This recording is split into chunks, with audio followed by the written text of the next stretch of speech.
I'd like to call the Town of Cedar Lake Plan Commission work session for May 3rd, 2023 to order. Please stand for the Pledge of Allegiance. I pledge allegiance to the flag of the United States of America and to the republic for which it stands, one nation, under God, indivisible, with liberty and justice for all. Thank you. Roll call, please. Mr. Carnahan? Here. Mr. Foreman? Present. Mr. Hunley? Here. Ms. Stetauer is absent. Mr. Sharp is absent. Mr. Parker? Here. Mr. Capora? Present. Mr. Oliphant? Here. Mr. Austin? Present. Mr. Salatas? Present. Ms. Abernathy? Present. Ms. Hyduk is present. Okay. First item on the work session.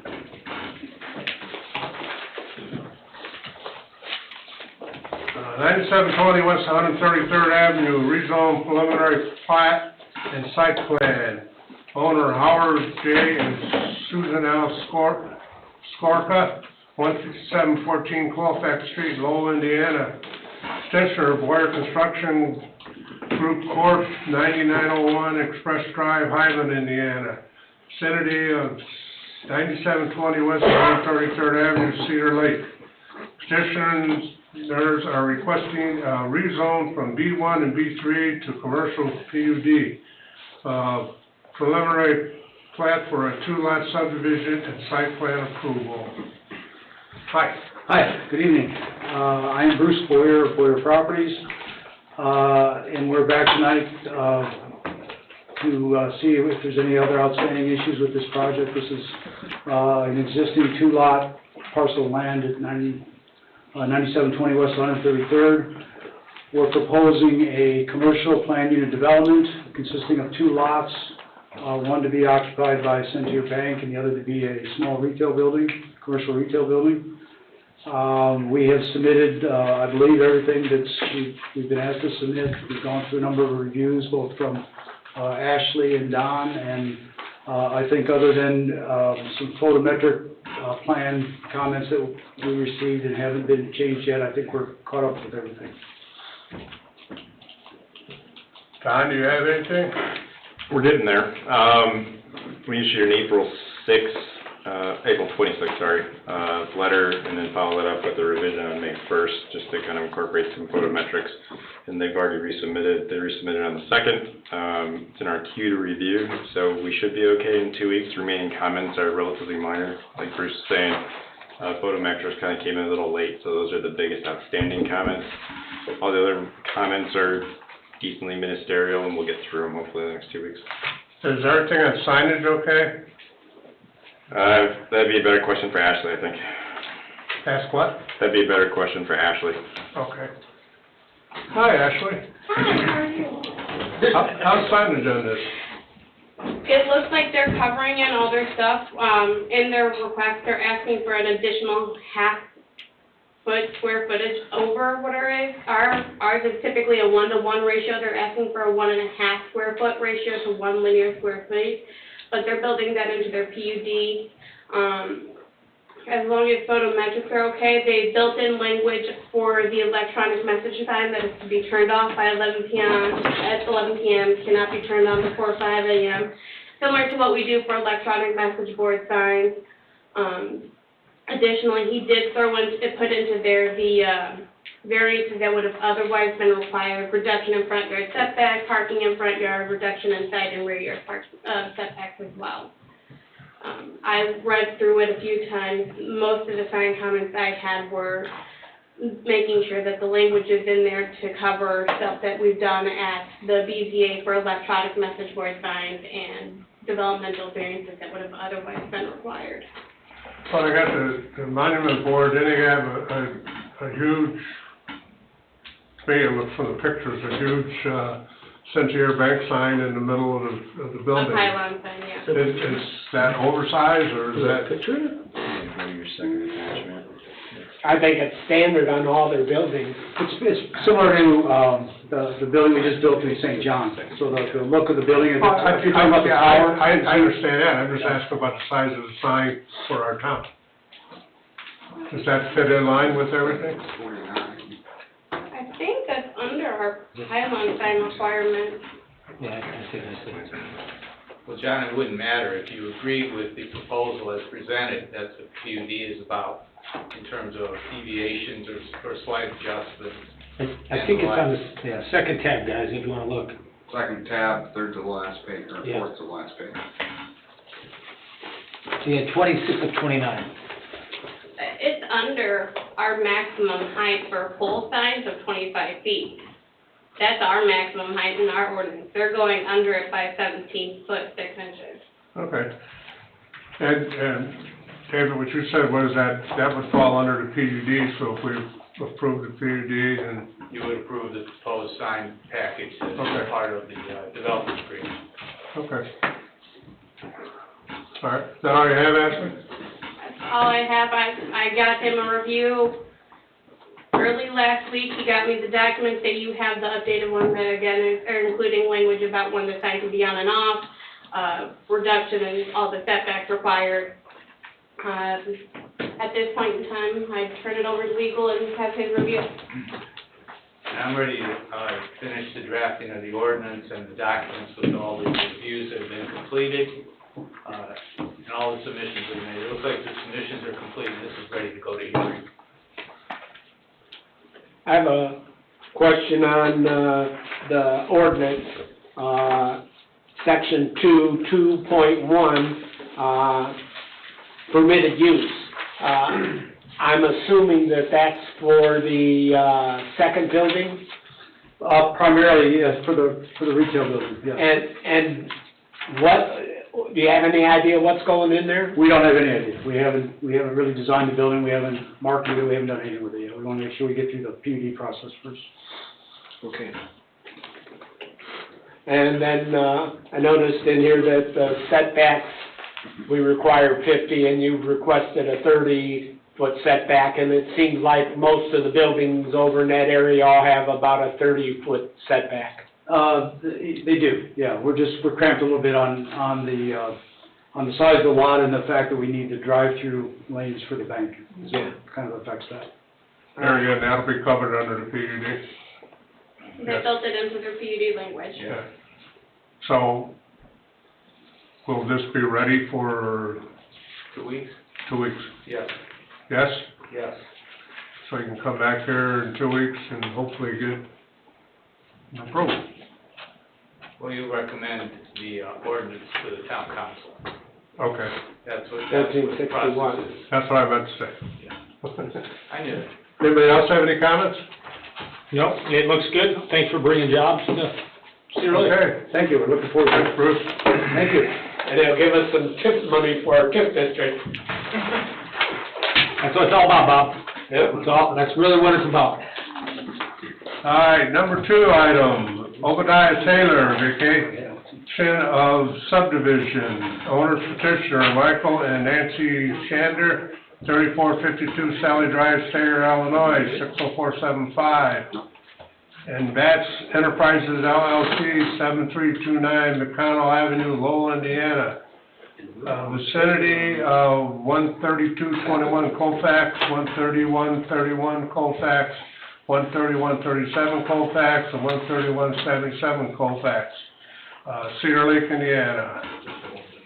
I don't see them present again tonight. They were not present last meeting. You directed it to appear on this meeting.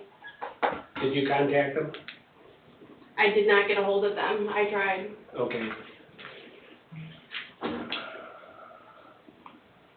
Mr. Chairman? Yes. I'm sorry, John. Go ahead, David. At your next meeting, which is the public meeting, I'll recommend that you remove this matter from the agenda. So remove them from, is that what you said? You can't do it tonight, this is a work study Yeah. session. In 2 weeks, But I'll two be an weeks, agenda right. item and have it removed. Yeah, I would agree with that, because they've missed a couple and with no correspondence or, yeah. Mr. Chairman, I respectfully disagree with Mr. Oshton. I mean, these people bought a subdivision they thought they could do something with, that, by them, maybe they didn't know about tonight, maybe they think it's 7, because it's been a little goofy with our times. I think that, we should at least give them an opportunity to kick it to next month's work session. I don't know these people, but I can tell you, I know that we had a nice discussion, on this the last meeting, but I feel as though and I think it's, you know, important for these people, to unvacate the subdivision that was made, a few years back, only because they're gonna build one single-family home. They wanna not have to put in the entire road, but if they improve the road into their driveway, wherever that may be, I think it's a great lot, and it would be a great asset, with a nice big yard for the town of Cedar Lake. So that's all I got, Mr. Chairman. Mr. Chairman, may I comment on that? Yes, you may. I think there's an easier solution than the vacating and all the topics that have been bounced off on this item. I think the easiest solution is just for the town to pave the street. Town owns the street. The street is platted. And if the street's paved, it removes all the issues. And I think there's a few other cases that last meeting where the folks came in and wanted to vacate part of Sherman. And I think long-term, if we're gonna continue to do stormwater and things of that nature, the solutions are just pave the street.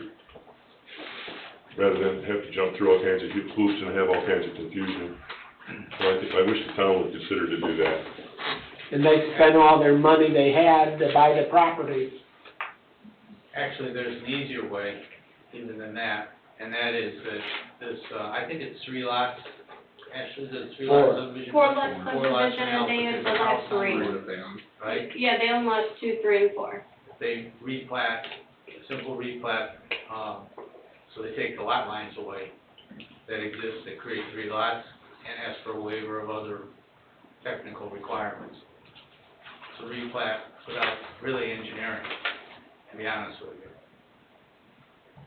Well, if they replat it, wouldn't they have to bring the road to the end of their property? They could ask for a waiver of that, John, and the planning commission has the authority to grant waivers from the strict terms and conditions of the subdivision ordinance. You'd have to do a lot of different waivers. That you get all Yeah. of the, This one had potentially 8 to 10 different waivers. And if we were gonna Might build be out more. roads for development, Might be that's That's a town can't afford it. major You'd have to do policy. it everywhere. You'd have to do it everywhere, and you've already forced a ton of people to do it, and you don't have it in the budget, you can't pay paving roads for development. Have they been notified about tonight's meeting? She couldn't get a hold of them. How about their attorney? I left off.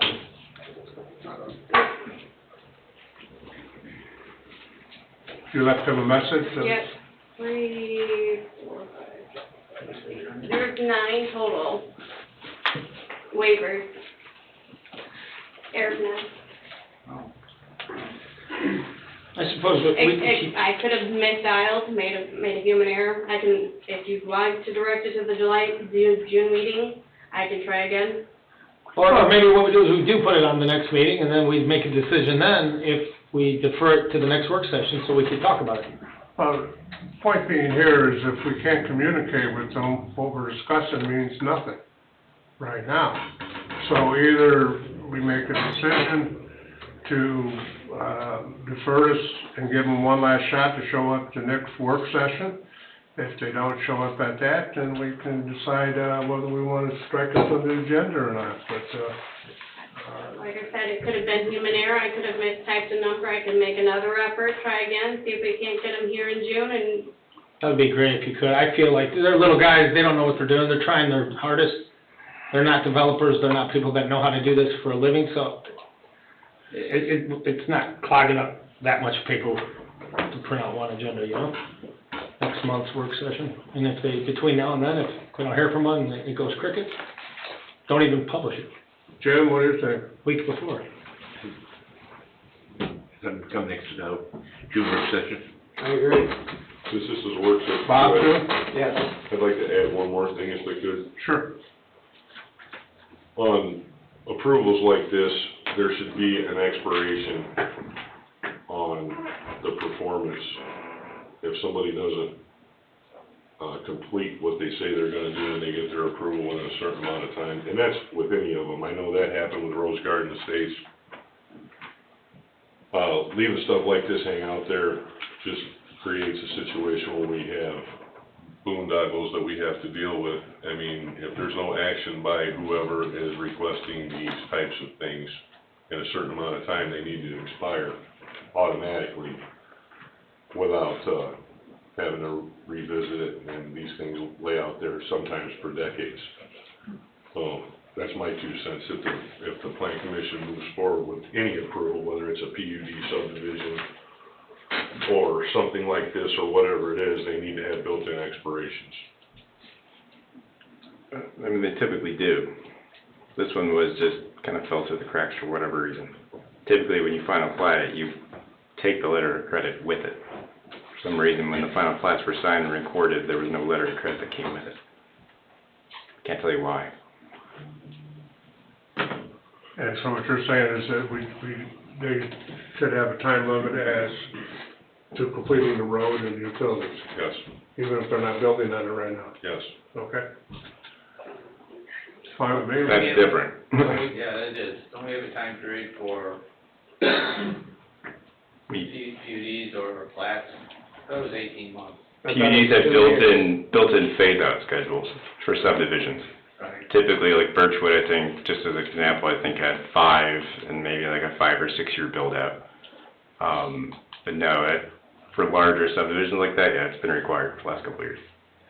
Okay, the preliminary plat has a 1-year expiration from date of approval, and then final plat has 180 days from final approval to get everything in and then be recorded, otherwise the final plat expires. And then it doesn't become the legal lot of record. And this one has been recorded. It's been recorded Yeah, already. okay. Well, I would say then let's go ahead and make an attempt to contact them. Make an attempt to contact our attorney, because he's been here with them. So between one or the other, they should get notification, send a letter if you have to. Will do. And if they don't show at the next work session next month, then we'll take it from there. Okay? Okay. Next. Number 3. Holber, 10833 West 133rd Avenue, concept plan, Steve Holber, 828 Davis Street, Suite 300, Evanston, Illinois, 60201, on behalf of CWK Properties, Cedar Lake LLC,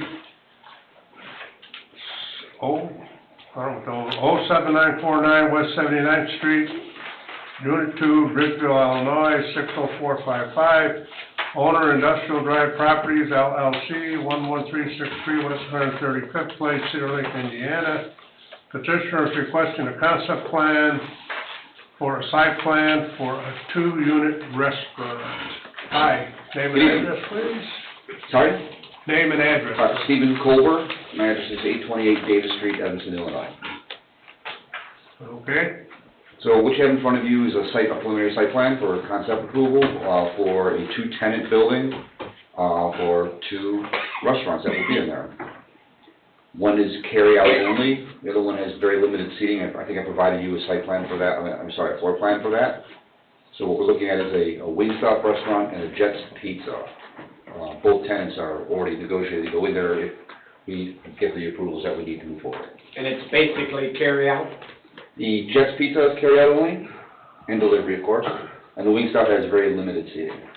Well, since Well, the 4 tables? Yeah, it's very tiny.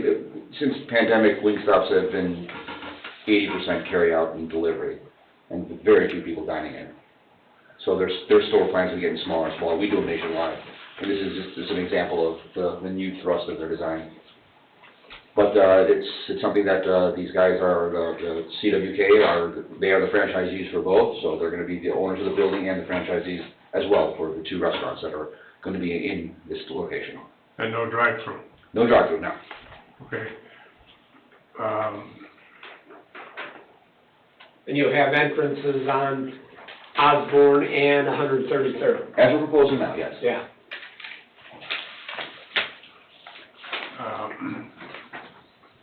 There were some variances that have to, could you tell me what the variances are, Ashley? I can. So they'll need a reduction in what can be considered their side yard off of Osborne from the 30 feet that would be required for a rear yard to approximately a 5-foot setback. They'll need parking in the front yard setback. There's one other, and I did email them all to Mr. Colbert here last week. Mhm. So he's aware of all the variances that would need to happen. One of the variances that you are thinking about, and I will correct on record here, is under 496 in developmental standards, we had required one primary use, one primary structure per lot, which is where all of our multi-use variances have come from. After our rage room folks came through, when this one came in, I started researching where this language was because I wanted to make sure that all my publications were then being correct. So I talked with Michelle in the building department. The language that requires one primary use per lot has been removed from 1402. It just requires one primary structure. So when it comes for multi-use, such as this one where he's proposing 2 units on that one building, as long as it gets site plan approval, parking meet requirements, it would not need that multi-use variance that we've done in the past. And the parking spaces are okay with the square footage of the building? Appear to be. Yeah, actually, I think we're one shy from what's. Okay. I think it, Then we'll need some parking Yeah. variances as well. And we found that with these carry-out and delivery-only places that, you know, the parking is, it's really just the staff and people coming and going. There's never a parking lot I've ever seen get filled up, so a variance of that nature we feel pretty comfortable with, at least we do, but the municipality sees it the same way. So they need a variance for the one spot short, right? Yep. That'll need to be front end as well. So when you file out for the variance application, make sure that one is included. Mhm.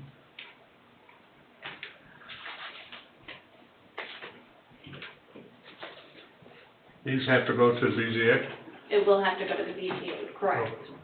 Okay, and then, I noticed in Don's letter, he mentioned the, buffer zones. So what do you intend to do with,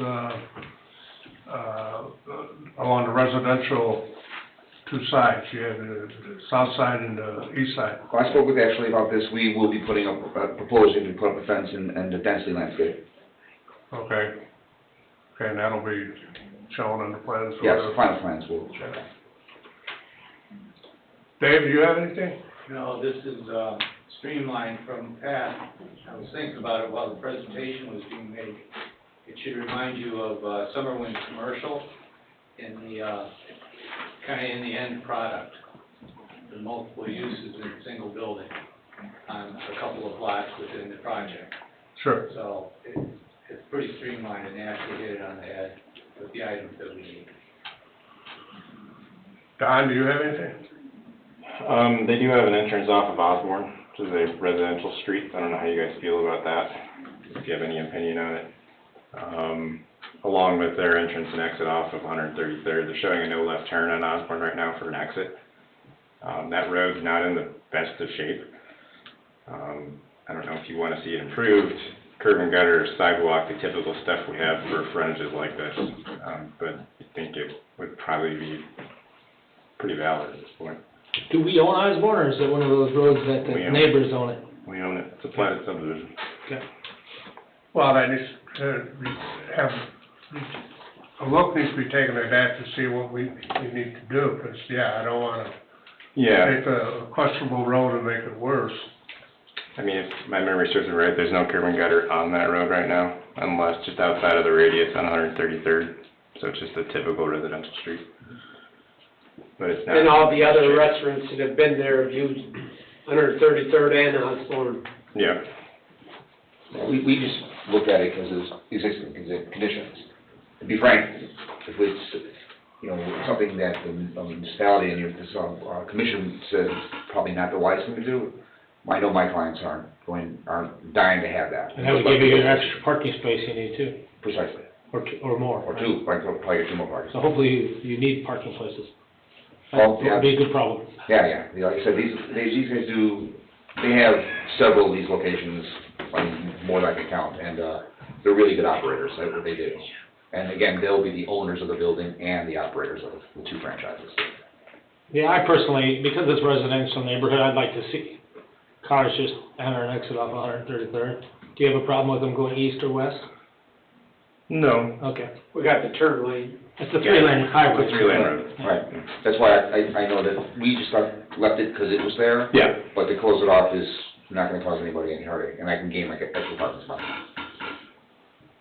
Yeah, we'll just, when you come in with more detailed plans, just have to make sure that the traffic flow is good there. We can turn around and, Of course.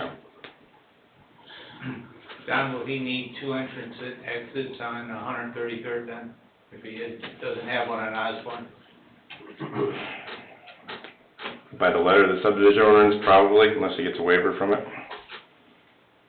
Unless that's, without having it in front of me, a subdivision strictly residential, double, because we have several on 133rd that only have one entrance and egress point. Well, there'd be a problem with it in the sense that there'd be three accesses on 133rd if the strict letter of the ordinance was followed. Two for construction and improvement of the parcel and Osborne Street already existing. There'd be a lot of cuts in a small amount of space. I mean, I would, if that's what the subdivision ordinance says, if it does apply to commercial lots like this, then I would be in favor of a waiver. Because almost all commercial buildings on 133rd only have one entrance point. Some have a shared entrance point between multiple lots as well, so it wouldn't be abnormal. But we can look at it and let you know. And final designs would probably look at doing 2 lanes out, a right and a left, and then a single lane. Okay, yeah, I mean, you have a 35-foot cut right now, it's pretty big. Right. I mean, that should be adequate, but we'll have to look at turning radiuses and all that stuff. Of course. Any other comments? Oh, well, I guess my one other comment was stormwater detention for the site. How are you guys planning on providing that? Well, it's one of the things that our engineers just looked at briefly. Okay. I've gotten into it in depth, but, whatever we need to do, we'll. Okay, most likely underground is what I'm thinking? That's probably gonna be the scenario. Okay. Yeah, there's not much room otherwise. Okay, we're good for now. Okay, so that, everybody's in favor, everybody wants wings. Who doesn't? Pizza wings. Yeah, pizza and wings, what else can you ask for? Okay, then. Guess you need to leave and do your thing. Very good, and I feel coordinate with you. Yep. Thank you for your time. Thank you. Thank you.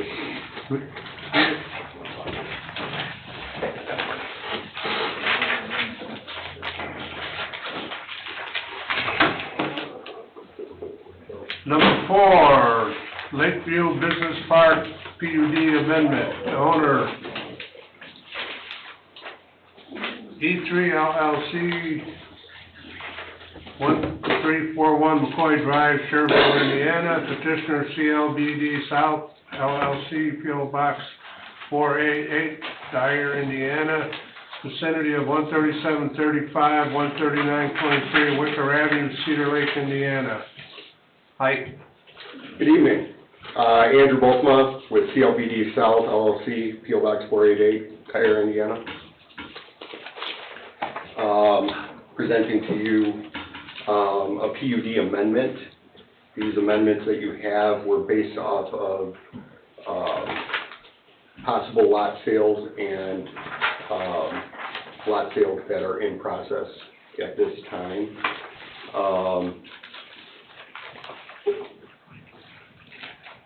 The list is just basically to cover any opportunities that any of these landowners would have coming up here.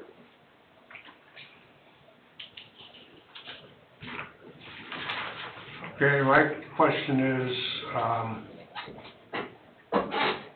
you had multiple buildings on those lots. What do you mean? So, as of right now, I believe the PUD is set up for one building per lot. We're having a lot of inquiries of putting up 1 or 2 buildings per lot, as long as they fit within the lot coverage requirement. Which you have 18 lots, right? Correct, correct. Not all 18 will have multiple buildings, it'll be certain lots. And the ones on 41 will be like commercial. Those right now are looking to be, commercial retail. Yeah. Yep. We're working with a company that is going to put up, or wants to put up, very nice looking brick commercial retail buildings. Mixed use, between, retail, restaurant, like coffee shop type stuff. Well, kind of like what they did in St. John is what you're kind of getting after. Correct. Right there with the RVs and all that, that area Correct. exploded with lots of nice businesses.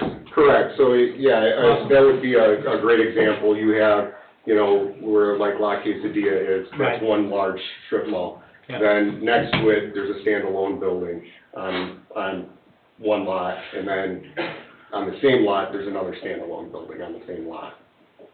So they're looking to do a smaller footprint building, but multiple buildings on one lot.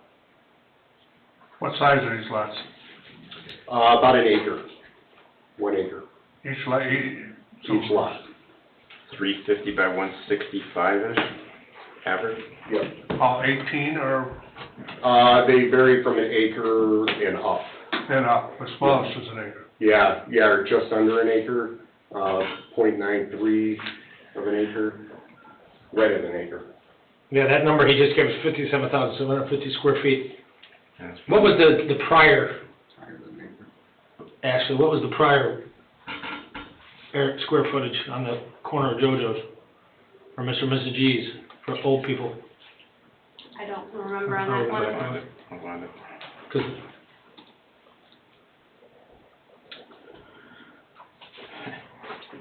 150 by 150, I think is what it is. The smallest lot in there is lot 4, and that's at .96 acres. And then the largest looks to be about 2.4 acres, it's 22.5. Yeah. and that's lot 18. And I think that's the lot that Mr. Goldsman is on. Correct. The last concept was half an acre. Former JoJo's lot. Yeah. That's all B2, right? That's going to be 3. That's B3. B3? Yeah, so it's non-conforming. I just was curious, is all, just out of curiosity, I didn't know if they were similar size, I couldn't remember what it was. I think it's a good idea, like, 41. I think it makes a lot of sense because it provides some versatility for, different types of And that's what they're looking for. occupation. They're looking to bring as much business to that park as possible. With the land that they purchased, they want to utilize it as much as possible. Andrew, correct me if I'm wrong, it's similar to the last concept plan where it's 2 buildings right on top of each other, like right next to each other. Correct. I'm not sure if you saw the renderings that Ashley and Chris have seen, but yes, correct. Correct me if I'm wrong, Chris, businesses pay 3%, and that will increase the tax rate, and residential will take a decrease?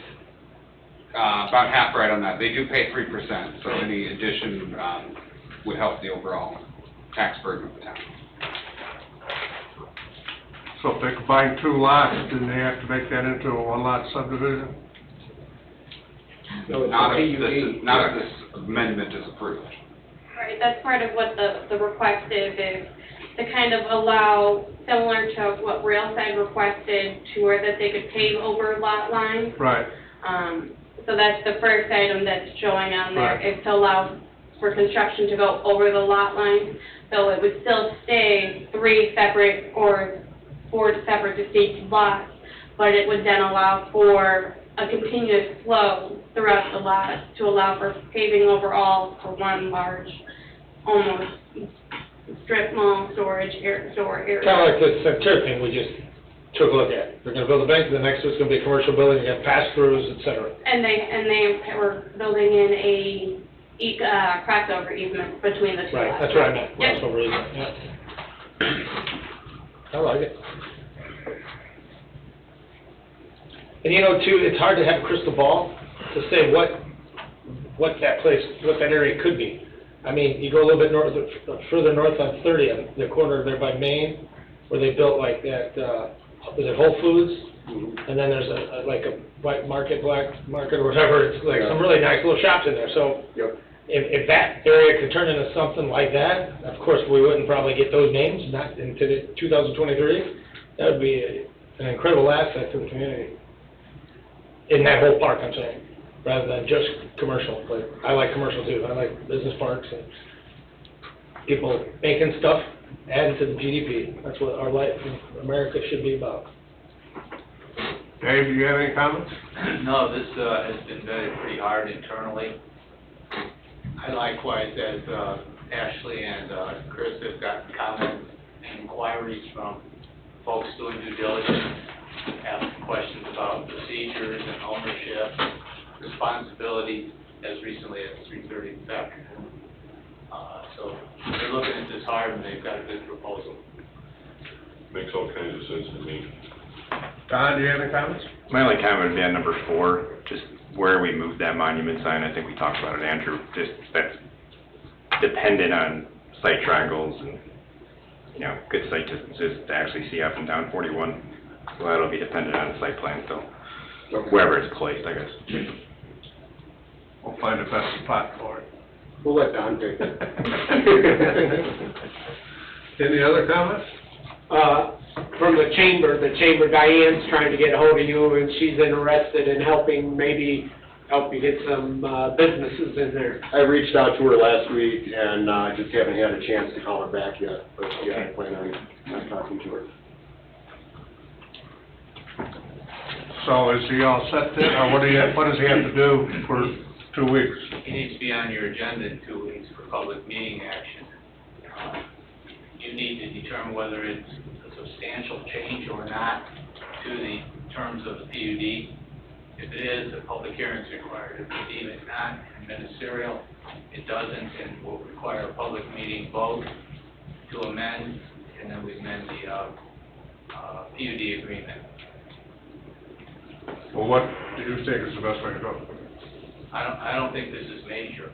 I know what we went through to process the PUD plan, and it was a lot more than this. This is a mere fraction of that.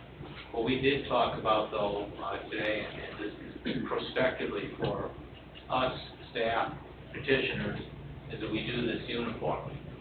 We do it so it's done the same for everybody every time, and not willy-nilly.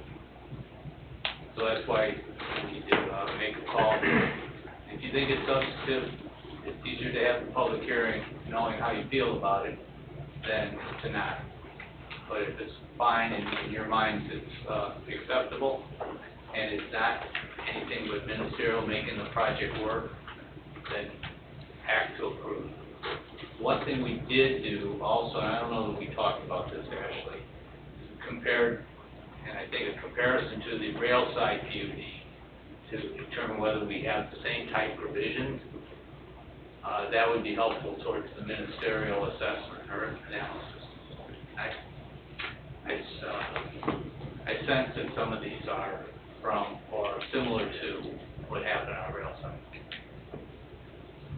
Well, I'm They all need to for be on your agenda next time.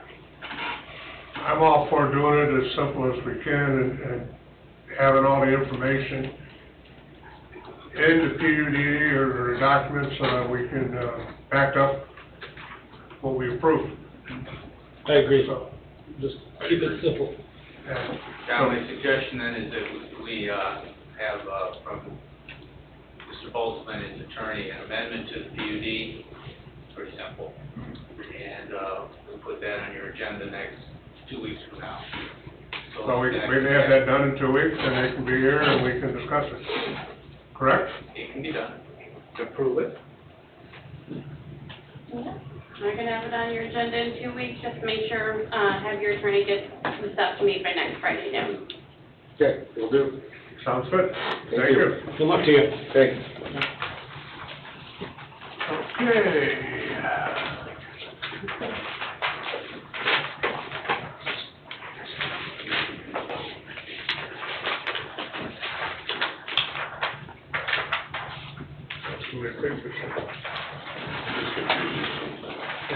brought something home. Number 5, Centennial Concept Plan, owner 133 LBM LLC, 8900 Wicker Avenue, St. John. Petitioner, Old Homes, Chip Cruise Mark, Yes, sir. 8051 Wicker Avenue, St. John, vicinity of 10702 West 141st Avenue, Cedar Lake, Indiana.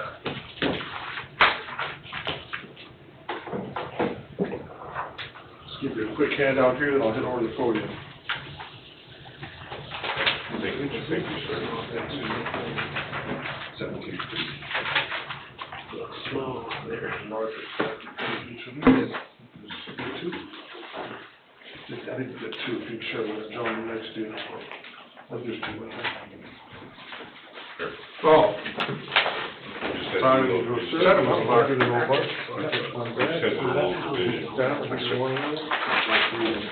We have it electronically too, if you want to keep these. No, I've already printed out the paper, it's okay. Yeah.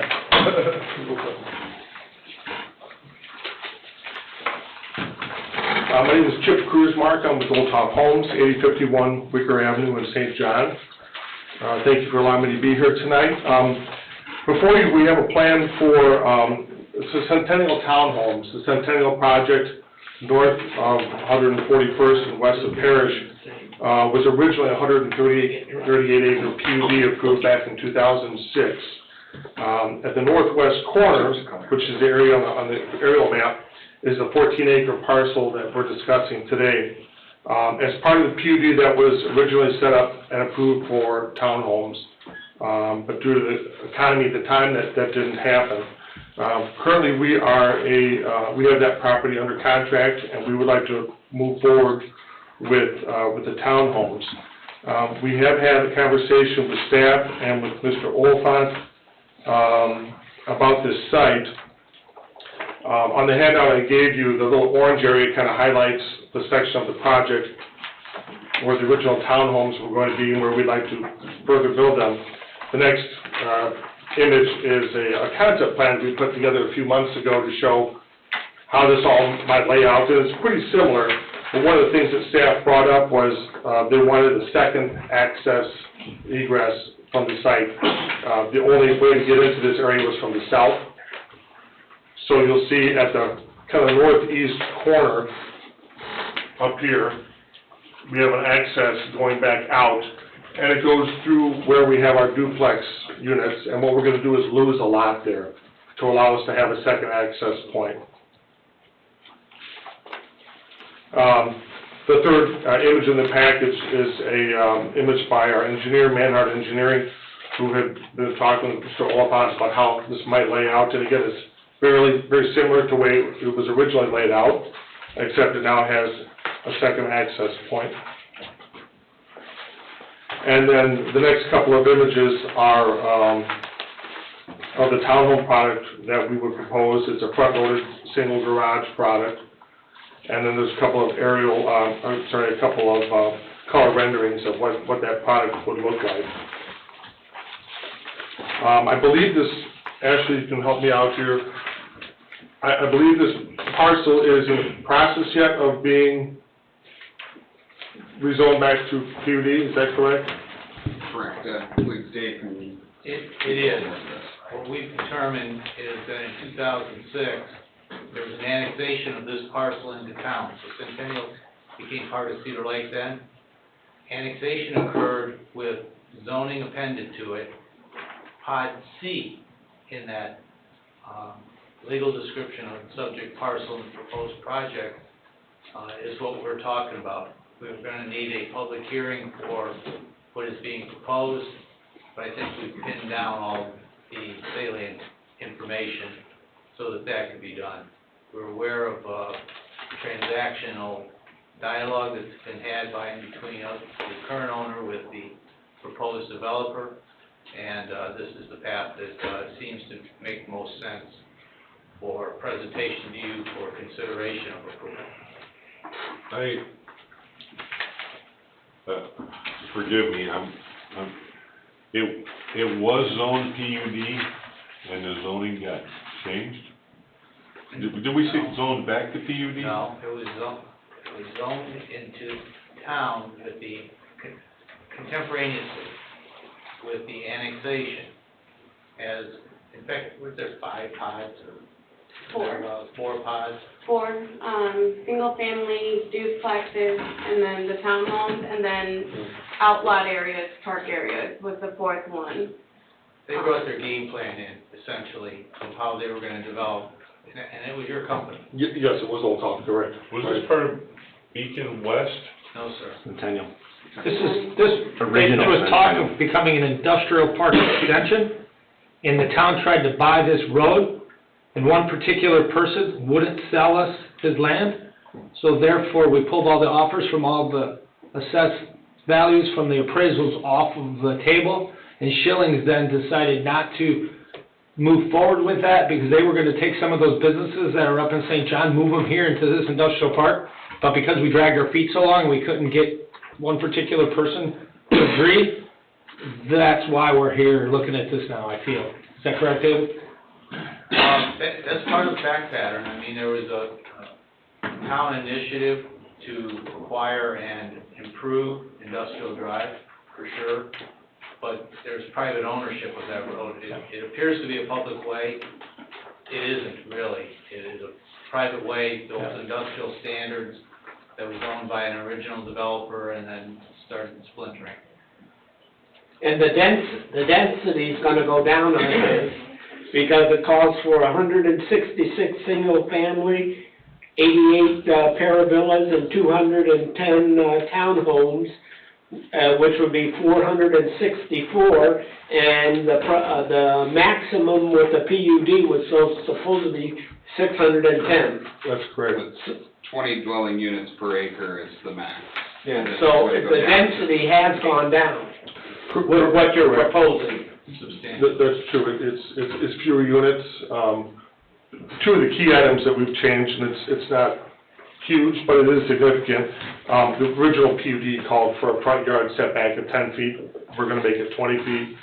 And the original rear yard setback was also 10 feet, and we're gonna make that 30 feet. So we're definitely not trying to jam more stuff in here, it's gonna be fewer units. But they're gonna be very nice looking, it'll be across the railroad tracks from the industrial park, you've got recycling and the industrial to the north, so it's definitely going to be kind of a buffer product. And your other units don't have garages in the front, you have to come in the back, don't you? You're correct, this one's a little different. Now, this is a newer product that we just designed, that we're just starting to build. I see. And one of the reasons for the larger front yard setback is to allow for a second car to be in the driveway, because it is a single car garage. And I had a question, and this may not be the time to ask it, but if this does kind of fall back to the original PUD zoning, as was originally proposed for this 14-acre property, would this almost be considered a PUD amendment? It is, Okay, actually. okay, and for that reason, I didn't know if it had to have a public hearing or not. It will. It will, okay. It will. Terminology of today is a little different than of then. We described and defined the parcels as pods. We didn't describe them individually as subdivision units, which is what we were looking for, kind of a search actually. So we made sure it was accurate as to being described and presented. You accurately on your schematic highlighted the area. We just had to match up legal description against that Sure. from the annexation documents. Very good. So more or less, we're trying to kind of finish off this project that started and was approved back in 2006, with a newer and updated product now, this townhome product. So basically, all this was approved, and we just want to approve the updated plans for that section. Well, things have changed. The codes have changed. The proposed uses have changed.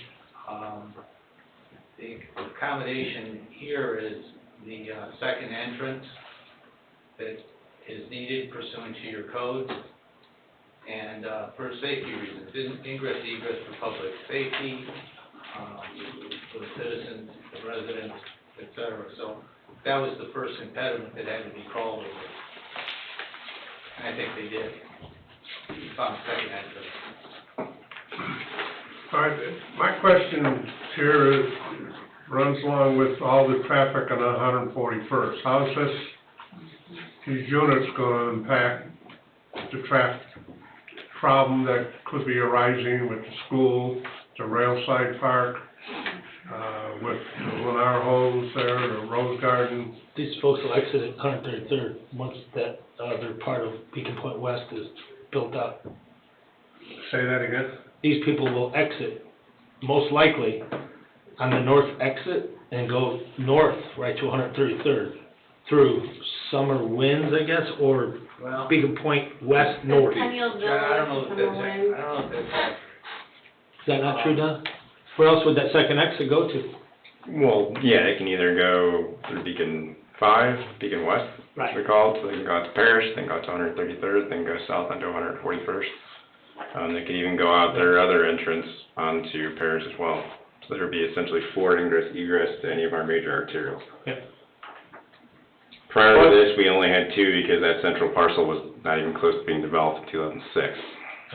Right now, they have approval for 610, and we have an opportunity to reduce the number of units in there by 146. Well, I'm not sure, I would say exactly like that. I think we have the capacity to have, at most 146 units in here, and I believe we're at 138. But we're also trying to make a little more room in the project too, so larger front and rear setbacks.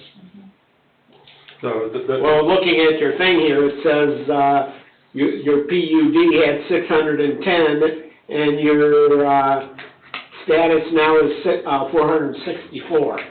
correct. And so I subtracted 464 from 610 and come up with 146. Correct, that would be the maximum number of units we can have, Yeah, and we're looking to have 138. okay. Yeah. And I'm sorry if that's what you meant, I misunderstood. I think if everybody remembers how this kind of platted out over, almost 15 years, it was platted in 15 phases, the southern portion, and they did reduce density. I think they removed some duplexes to put in single-family homes and, I don't know, phase 10, 11, 12, somewhere around that point. So that's another way that it's been reduced over time from their initial PUD. I don't know what the initial density was for the 17-acre parcel. Do you know that, what that is? No, other than it says for the single family attached, a maximum of 20 units per acre. Okay.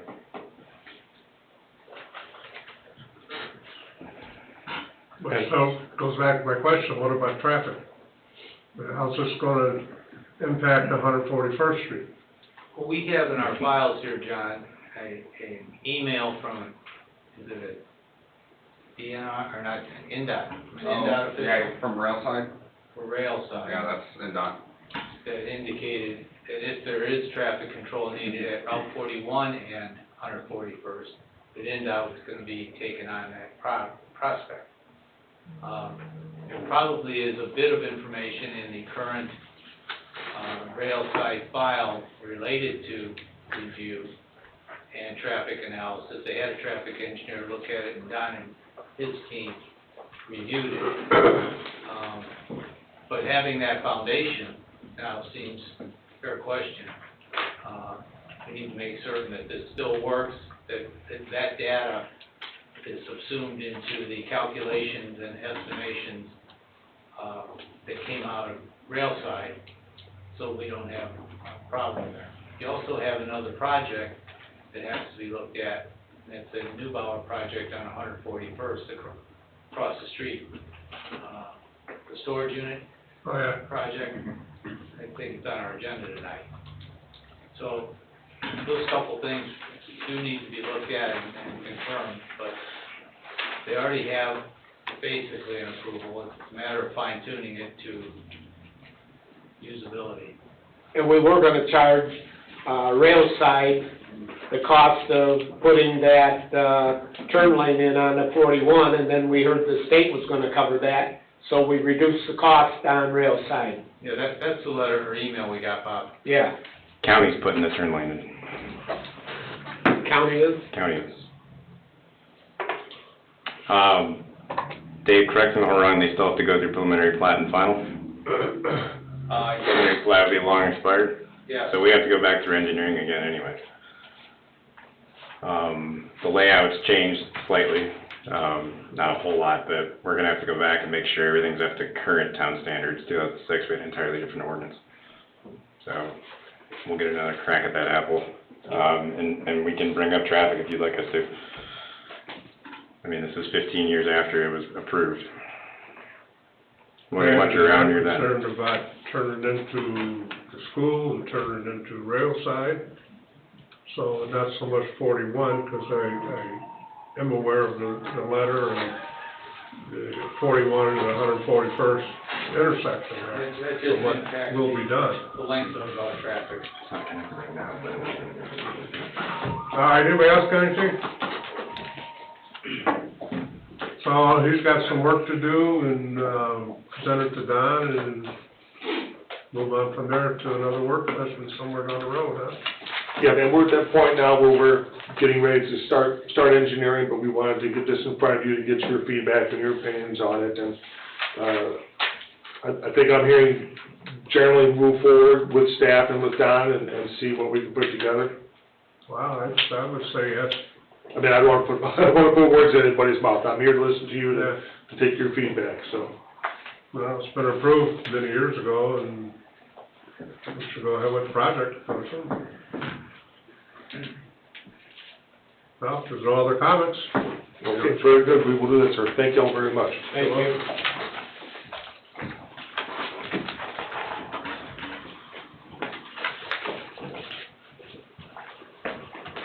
Number 6, Bank Shot Bar and Grill Concept Plan, owner petitioner, Bank Shot Bar and Grill, Inc., 875 Berkshire Place, Creed, Illinois, vicinity of 8120 Lakeshore Drive, Cedar Lake, Indiana. How you Good doing? evening, guys. Good evening, guys.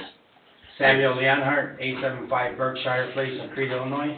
Joe Lopez, 1130 West US Highway, Sherrville, Indiana. How you guys doing this evening? Good. Good, yeah. Where, concept come up on the screen? That's on there, I can't. Oh, It's on our okay, yeah.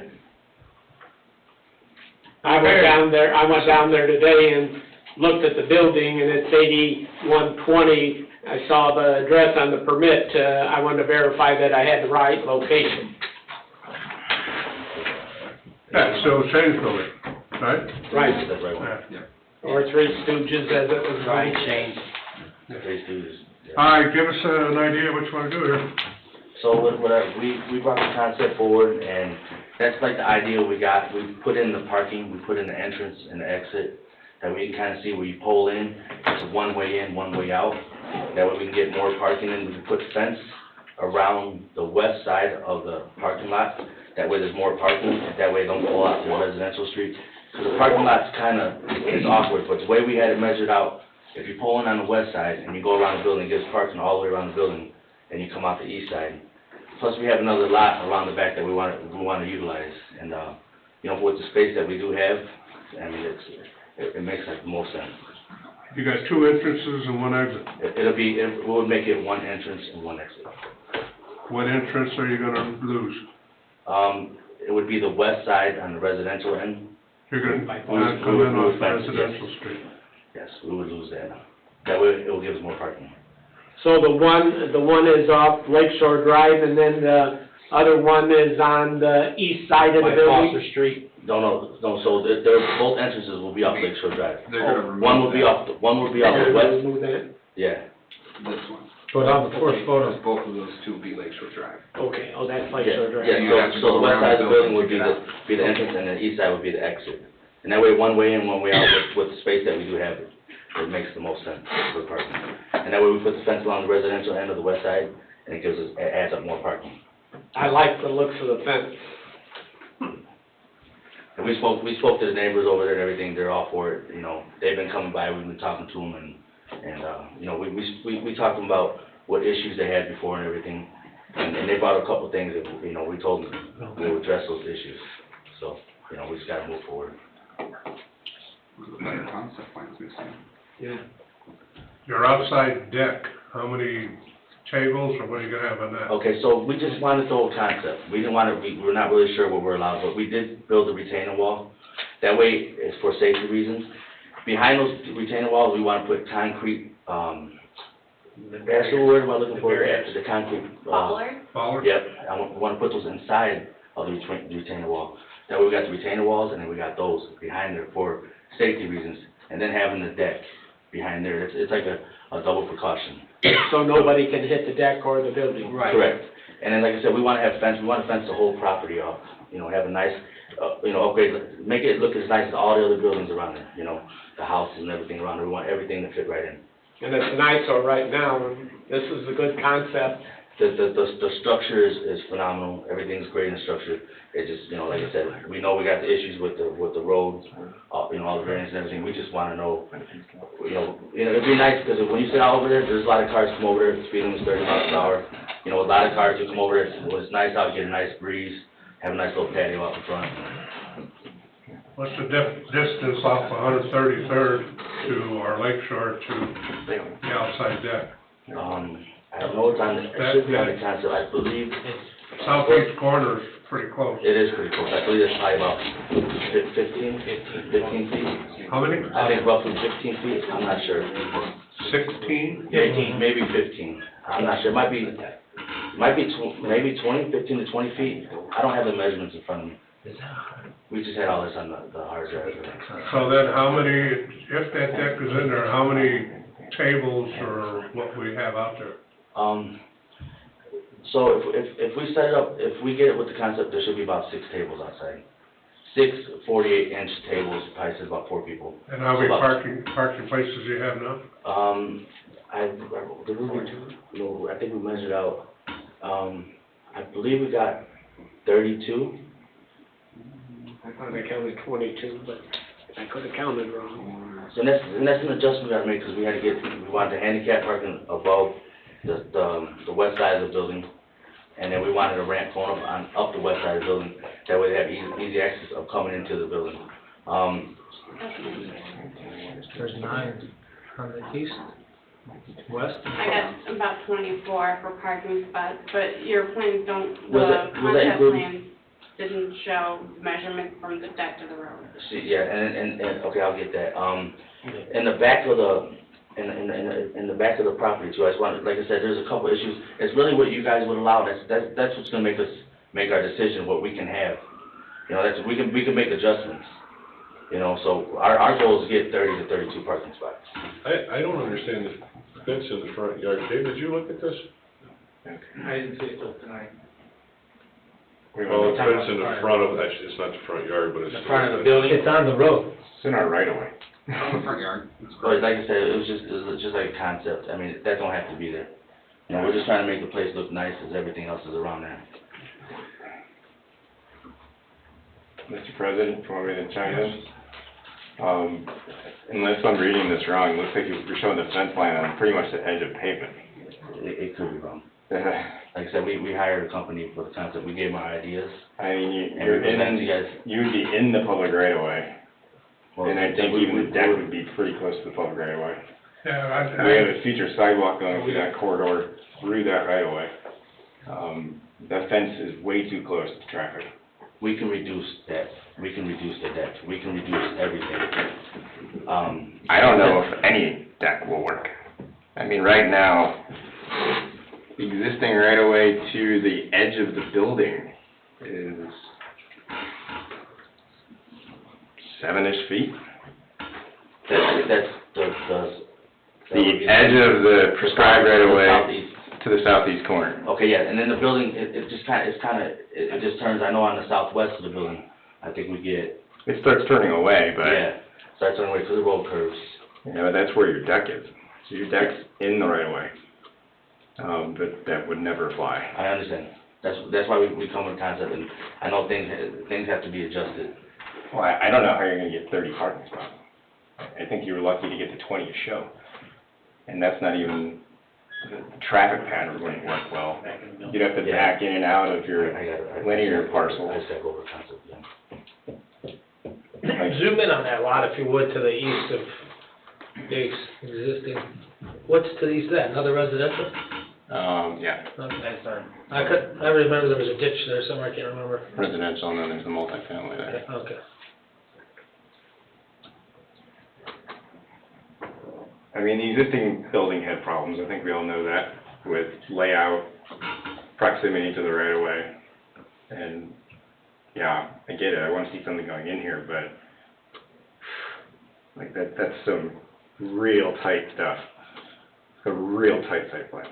Yeah, I know, and like the way Cedar Lake is now, when you go around the lake, everything is really tight, everything's, you know, how everything is, and we understand that. And like I said, the structure there, the structure's great. We went, you know, we had the structure engineer come in, everything's good about the structure.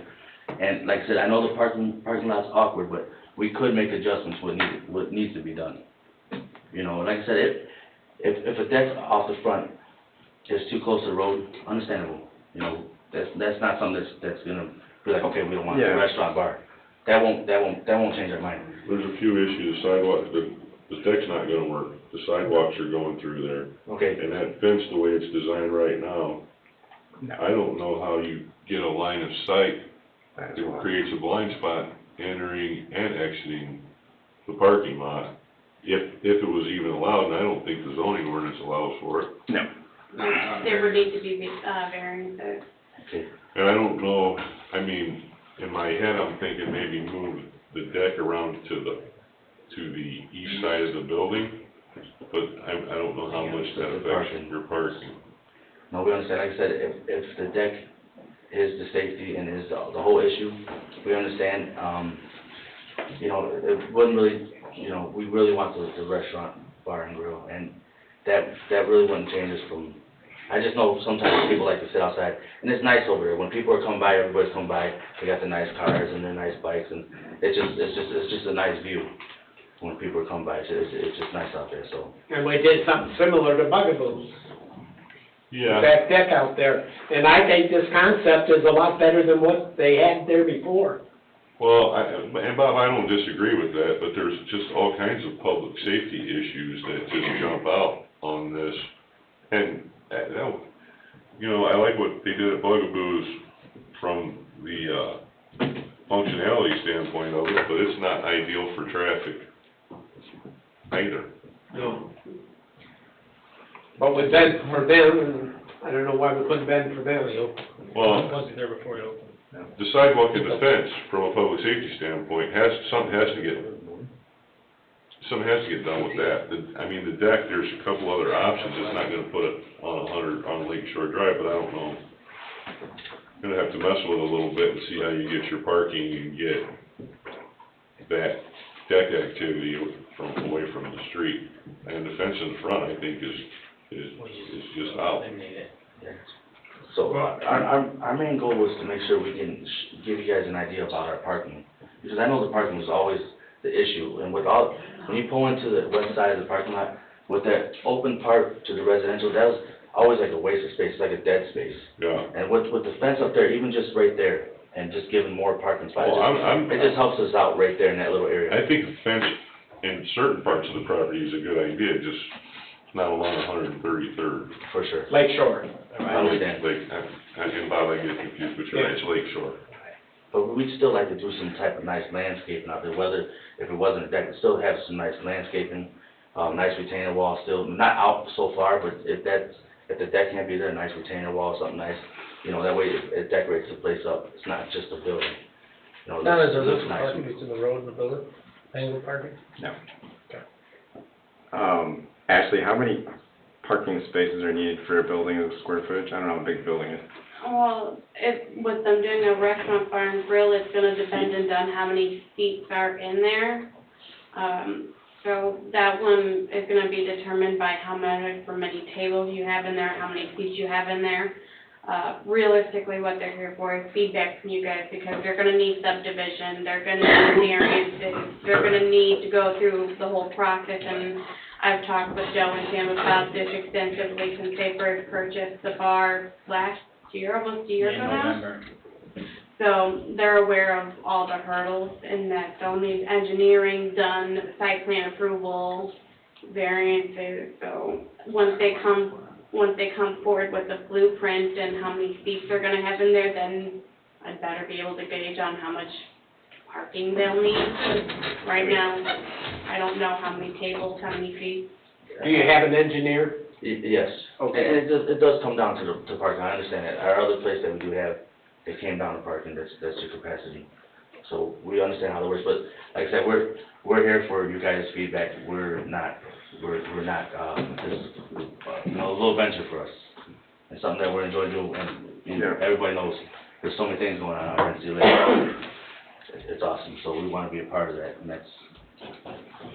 Well, I don't think there should be anything on that, I'm gonna call it the south side along Lakeshore Drive there. Just way too close to the right of way and what have you, other than sidewalk or some landscaping. Parking is gonna be a big thing.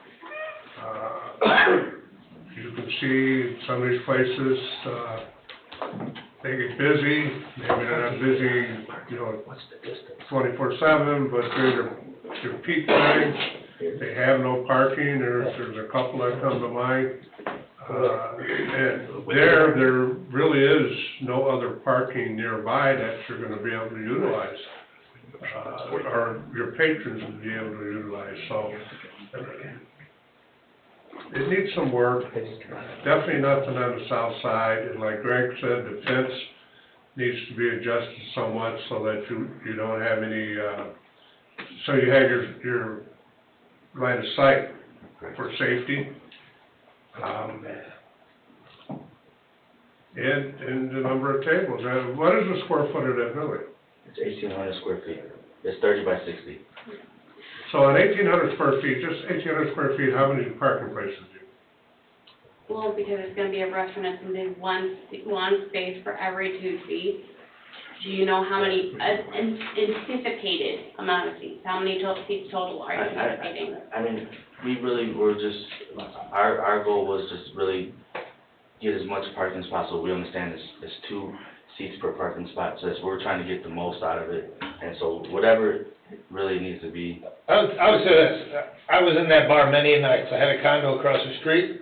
I'll tell you, back years ago, they had 15 bar stools and a couple pub tables against the south wall. So 15, let's call it 16 bar stools, maybe that's exaggerating. 18, 20, 22 seats is what that place had, because they had 2 pool tables in there. That's it. Well, So- if they have 20 spots, they can have 40 people. Is this gonna have, I see, Not counting the help. and I'm just judging by this rendering, are you having a loft in there or something, additional seating above the? So what we planned, what our idea was, since the roof, we had to replace the roof and we had to replace the floor. Right. The cinder block walls, the structure's good, we were planning on building up because there was a basement there. Our idea was, it's 7 foot right now, it's older basement. If we could make that 12 foot, we're planning on putting the kitchen in the basement, all the stuff that we need for the basement, and then do like a dumbwaiter, that way the food can come up, behind the bar. That was our goal, that way we have a full kitchen in there, because we want to do delivery with our food and everything. So these windows that I'm seeing in like this salt box roof that you got going there, what's up there? That's gonna be the sign. It's just gonna be a continual ceiling. No, he's not like on top of the roof. Oh, that's just. Yeah, it's gonna be up on the roof, it's gonna be the sign. That way it looks newer, it looks modern. That way when you come around the corner, it's gonna be on top of it, it's not gonna be a sign hanging over the road, no sign by the road, it'll be built into the roof of the building. There might be fire codes, if you put a kitchen in the basement, you may need a second exit going to the outside, you know We that? plan on it. Okay. We even planned on, we wanna look at the code, like I said, this is not something we do every day. So Got it. we'll definitely, whatever we need to do, our plans were, maybe having steps going downstairs when underneath the entrance, to go downstairs, cause it's like a bi-level. Be able to go to the basement and be able to go upstairs, cause it's gonna be above ground, so it's bi-level. I think Rosati's, when it was Sister C's, they, did stuff down in the basement. Yeah, I can't remember that place. I don't remember anything in the basement of Rosati's. Oh, yeah, there is a basement, it's nice. There might be a basement, but I Yeah. don't remember us improvement, anything for down there? Yeah, I don't know if the Rosati's did, but Pier 74 and, Sister C used it. For cooking? I don't know of cooking, but they store food and stuff down there. The walk-in cooler and everything. Okay, so you got a good idea of what we're looking at. Yes, sir. Okay, so you need to go back and do your homework. Yes, sir. All right. No, thank you very much. You guys have a good day. You're welcome. Thank you too. All right.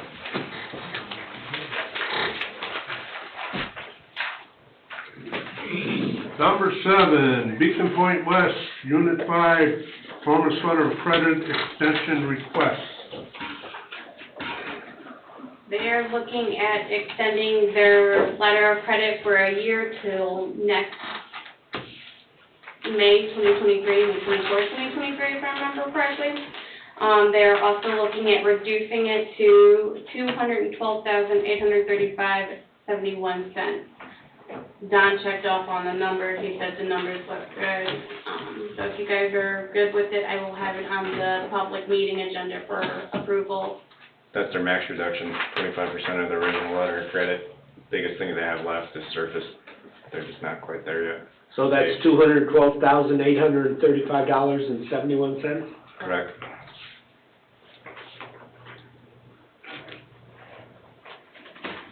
Okay, so there's no problem with that, huh? Any other comments? Okay, see you next 2 weeks.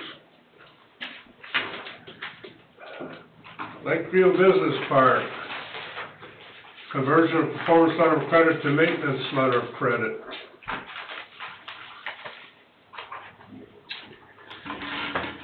Yeah, this one's finally rotating from performance into maintenance. Everything's done, all the lights are in, did our final inspections, everything's passed, so that one's good to rotate. That'll rotate for a period of 3 years, $217,777.62 will be the number come 2 weeks. And that's your recommendation? Yes. Any discussion? Okay.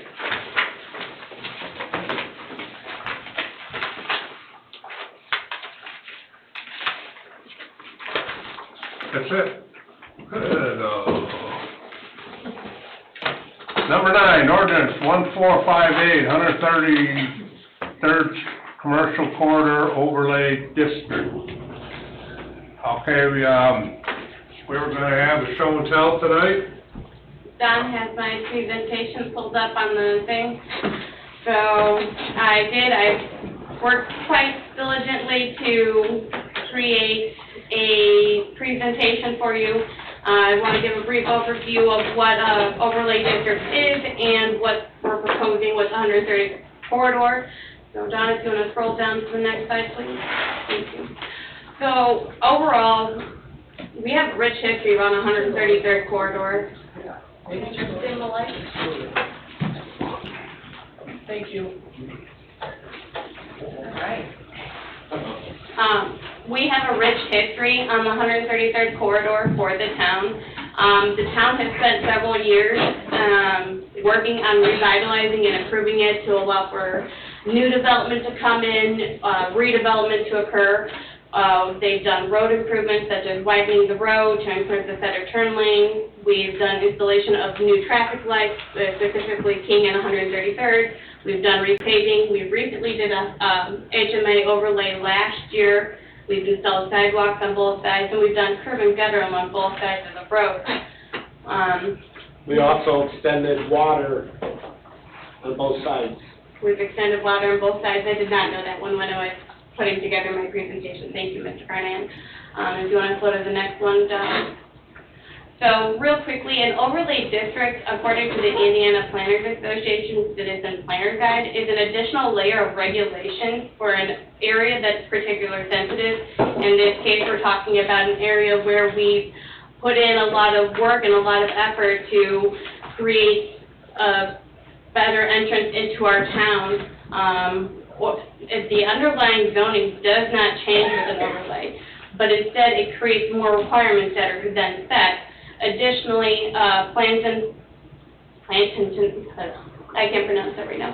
Overlay districts can also control building standards and urban design, change permitted land use, density, and other various factors. So that's what an overlay district does.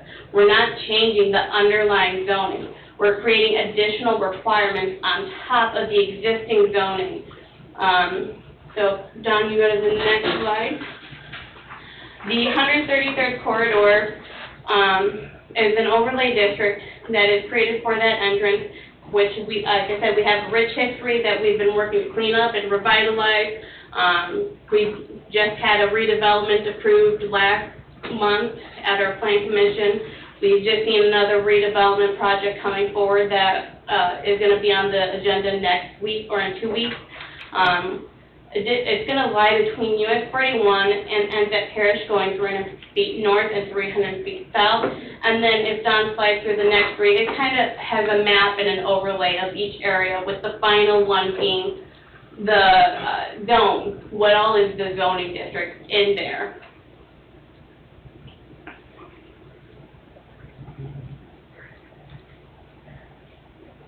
So as you can see, there's a mixed use in that overlay. There's B2, there's B1, there's B3, there's some residential, there's some AB1, there's some what we've classified as multi-zoning, and what that refers to is there's multiple zones in that area without a clear definition of where one zoning district begins and where the other ends. So for example, it could have a mix of residential and commercial. It could have B1, B2, B3 use all on that parcel. There's just not a clear definition of where that one zoning area begins and one zoning area ends. That's what that MC stands for. So what is our overall purpose for this one? Please send that slide if you may, Don. Thank you. The overall purpose of the overlay is to create higher minimum standards for design and or specific business uses within the specific area that correlates with our comprehensive plan, which our comprehensive plan calls for community-centered businesses along the 133rd Corridor Avenue. The purpose, according to the ordinance, is to promote a coordinated process for development of the 133rd Commercial Corridor, create and establishing compatible design and architectural standards for building, site, and other improvements which permit innovation and design while promoting efficient use of land and pedestrian areas, and promoting flexibility to encourage quality, scale, and character of development consistent with the corridor's existing or planned uses and those set forth in the comprehensive plan. So overall, we have two allowable uses that we're talking about for the overlay district. So if you want to go to the next slide for me, Don, thank you. The first one is for a B1, which is a neighborhood business zoning district. And from 1402, B1 is intended to meet the day-to-day convenience, shopping, and service needs of the citizens and residential areas. They're retail or service establishments. Typically, the generally recognized retail businesses that provide services include groceries, meat markets, dairies, baked goods, foods, pharmacies, dry goods, clothing, or hardware. Personal services are performance services in the premises, and they include but are not limited to repair shops, tailor shops, beauty salons, or barber shops, photo studios, laundromats, dry cleaning services, and then businesses that perform services on the property, which include banks, loans, insurances, real estate. There are additional allowable uses. I have created a schedule of use. There is some pretty hefty packets over there that I have put together for everybody. Anybody is welcome to grab it. It contains the proposed ordinance as it stands right now. It contains copies of the map, and it contains the schedule of use. The second use that we are proposing is for commercial business, which is the B2 zoning district. And that's intended to serve a consumer community. It's characterized as clusters and can generate vehicular and pedestrian, but it also allows for any use in the B1, retail businesses selling merchandise and stores. And we have a total of 41 permitted uses in there. That's why I didn't list them all out. Again, there is a schedule of uses that has all of those listed out. We are restricting two uses from the zoning ordinance in here. So the first one is the general business zoning district. The 1402 references the general business zoning district intended to provide sites for more diversified business sites which would be incompatible with pedestrian movement in the neighborhood business zoning district or communities business zoning district. The general business zoning district is intended to predominantly serve motorists. So the uses outlined in there will not be allowed if this is adopted. A developer can seek a variance of use, run the BZA and town council if they so choose. If the business is currently existing, it becomes legal non-conforming use, which would then follow Chapter 18 of the zoning ordinance, which covers all of our current legal non-conforming uses.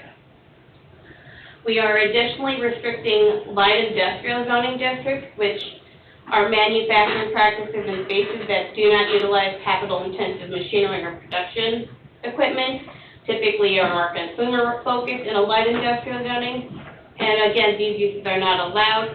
A variance of use could additionally be sought from the BZA and town council if chooses. Any existing uses would then become legal non-conforming, and once again, follow Chapter 18. We are allowing for exceptions. The first one is for residential. If the use is residential, we are allowing it to continue being used as residential. If a current or future owner of the property determines that they want to utilize it for something other than a residential use, then they'll need to comply with the overlay. If they decide they want to do a use that is not allowable by the overlay, then they would need to then get a variance of use from the BZA. Additionally, we contemplated allowing, if there's 75% of the lot located outside of the district, it is then exempt. This allows for a parcel that have only 25% located inside to have relief from the overlay district, as the majority of their lot is then not impacted by it. However, if more than 25% of their lot is in this district, then they have to comply with the overlay district. And then the following couple of slides is just kind of overlaying the schedule of uses that is in the handout packet. In total, it is about 4 pages long, and it is comprised of all of the uses that is allowable. So residential, commercial, light industrial. And again, that is in the packet that's over at the table with the agenda for tonight.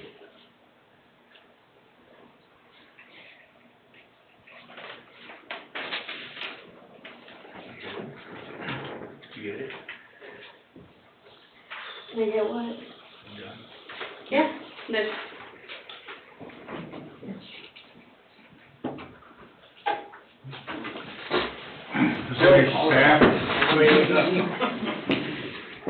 Any staff have anything to add to that? Legal, anybody? John, just that, as you can tell, this is a quality presentation, and it's worked on and actually notably, almost all of it. The past week and a half, 2 weeks since our last meeting.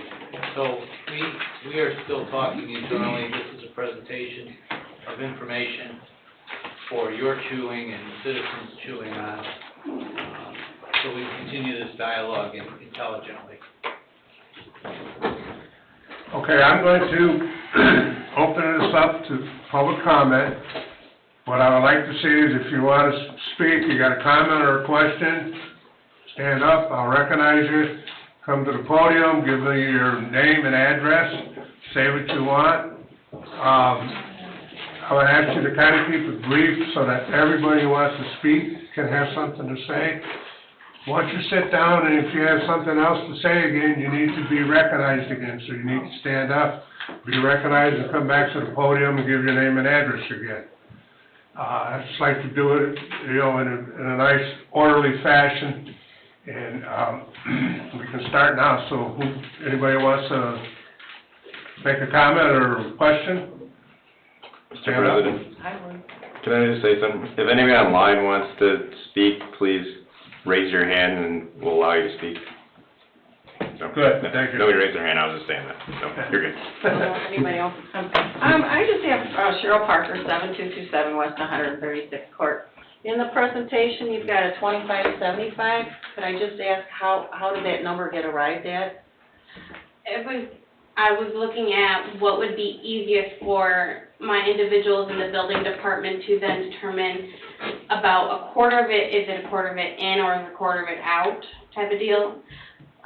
It's easier to look at something by quarters, 25, 50, 75, or 100 versus trying to figure out a different number. So that's how I determined, how I arrived Is at that a set number then, or is that something to be discussed down the road? It's something that we can discuss until Okay. this is adopted.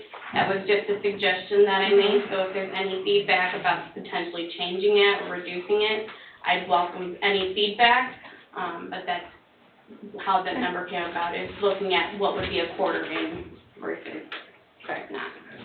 Ashley, would you agree that the 2575 is an attempt, it's not a final number, by the way, it's one we're working with, to create a formula so that we're doing things uniformly? Yes. Okay. That's really where. No, there's only two sides to the coin. Pick up the coin. Okay, anybody else? Yes, sir. My name is Joe Sawinski, 13825 Hughesman. I just want to say thank you for doing this presentation. It was much more easy to understand, and I think it explained it to everyone, and I really thank you for putting the time in.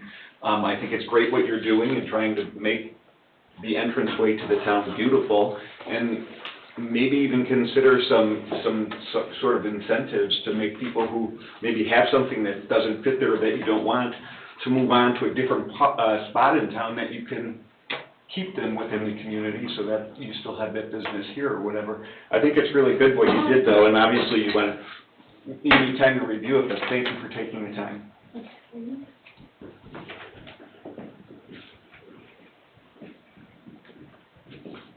Come up and talk. This is an opportunity. No question is. Anybody online? Nobody's raised their hand though.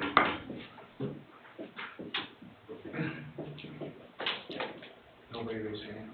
No. So John, I think from the staff's perspective, it would be fair to tell you and to everybody, we're still working on this, looking for that comment. Commentary, good, bad, or otherwise. And it's not ready for any action tonight, you're in a work study session. And we anticipate you're gonna discuss this next month in that work study session. So the dialogue continues to its completion. Mr. Chairman, I got a question for Sure. David, the folks that live in the house now that is zone B3, I think there's a few of them, like Larry Stinger's property. There are. Will that remain B3, or is that going R2 special use? Remains exactly as it is. Okay. It's retained, and it's legal non-conforming. So thinking about his property, if it's below that 50,000 square feet, which I think is B3, right? Or 40,000 square feet, then if he sells it to some commercial person that wants to do something B3, he would not qualify if it's not 40, and if it is 41,000 square feet and he qualifies for that B3, then would he or she be able to buy it and build a true B3 business, or no? Depends. Okay. Depends on if the overlay district is given a recommendation to the town council, favorable, unfavorable, or no recommendation, and then adopted by the town council. Right. So if the overlay district does not pass, then he would need to get variances to make it a workable B3. If the overlay district is passed, then it puts additional requirements on. It would need to then comply with anything B2 or less. If they want to do B3, then they need to get a variance of use and then meet all requirements.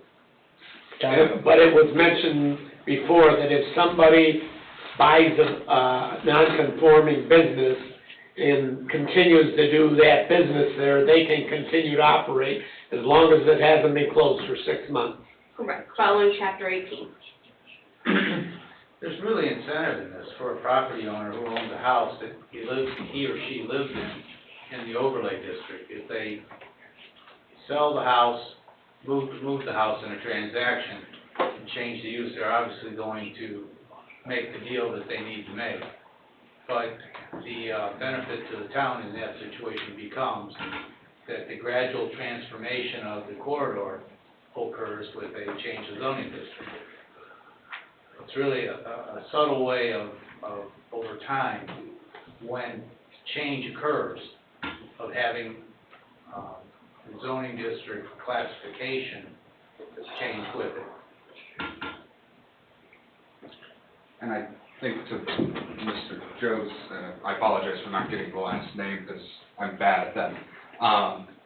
We do have, or contemplate a B3 overlay for the 41 district as recommended by the comprehensive plan. So there's an incentive with a B3 overlay on 41 to migrate those businesses onto an area that's appropriate for businesses that are geared towards motor traffic versus pedestrian traffic. Well, we're really expecting Andy Boltzmann to develop the whole thing. Nothing tiny money can do. Commercial industrial, of course. Any other comments?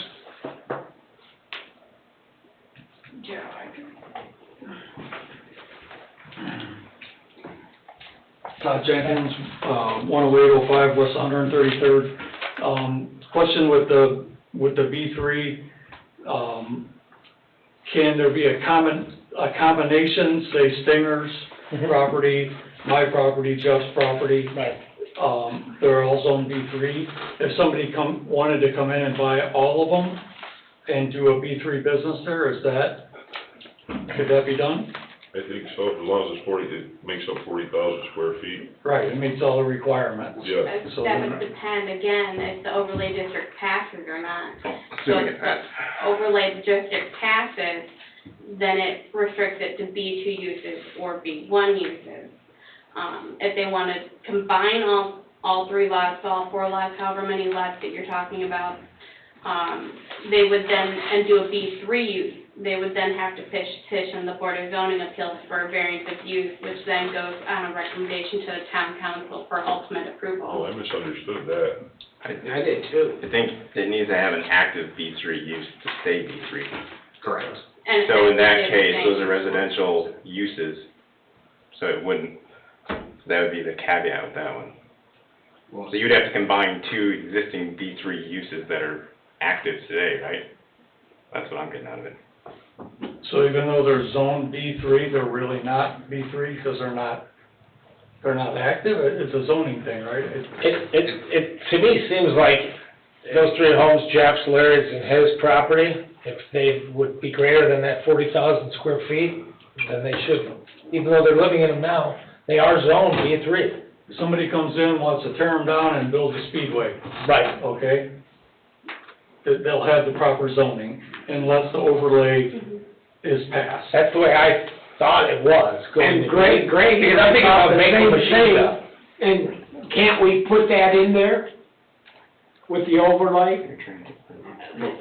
You could, but that would defeat the purpose of creating a B2 overlay district in this area. So the intent and the purpose that has been contemplated in most of the comprehensive plans, because I've done the reading, is that 133rd is supposed to be more pedestrian-friendly, more walkable-friendly businesses. B3 is not very pedestrian-friendly. Is a gas station B3? We don't even contemplate gas station in our zoning ordinance. What's Casey's? Casey's is zoned B3?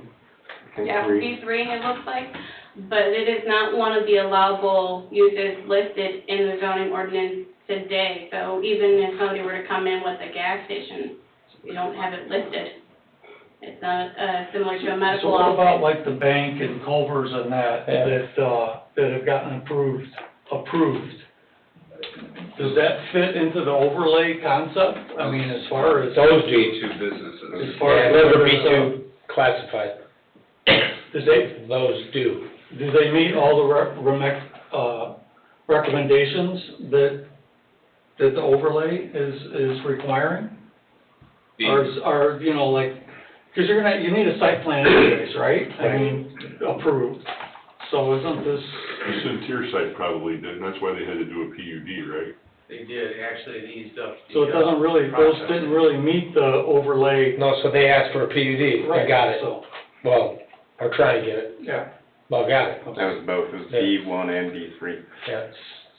So, yeah, that was my big thing. If it doesn't get passed, then we're all good. So it's, and a combination of all those properties, a B3, somebody wanted to buy them all and do a B3 business, and they're good to go, if the overlay doesn't get passed.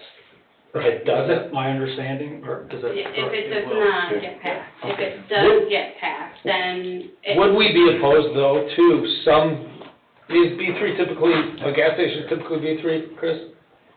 Every town has a different B1, B2. Yeah, here, R1 and R2 are very similar, whereas in other communities, R2 can be something totally different. Today in our new ordinance that we passed a couple years ago, what is it? I don't You know, actually have the top of your head? comparison from the previous, unless you've got it in that binder there. I didn't think gas stations were B3, that's why I'm asking. They're not B3 in this zoning ordinance. we don't even contemplate them in any Okay. regulation of the zoning ordinance. They're not in B1, B2, or B3. They would have to go, if a gas station right now were to come and try to purchase any property, they would have to go through a variance of use, would be my understanding. For wellhead protection, everything else? Just to land in a piece of property, because it doesn't have it as a permitted use within the zoning districts. Crazy. Yeah, I just said. You're just throwing that as a hypothetical, right? Right, brewery, there's a lot of things Yeah. that's not Could be contemplated. whatever qualifies for Notification case is B3. Yeah, right. So, John, one of the things, one of the tasks we were gonna take on, is to beta test some of the parcels. We know how many parcels there are in the corridor.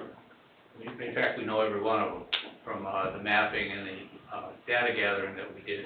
And we're gonna do some run-throughs of scenarios like, Todd has just mentioned. Because we really aren't in a great position to answer all those questions tonight. We're going to review parcels to test and examine and report back. It'll help this dialogue, we know.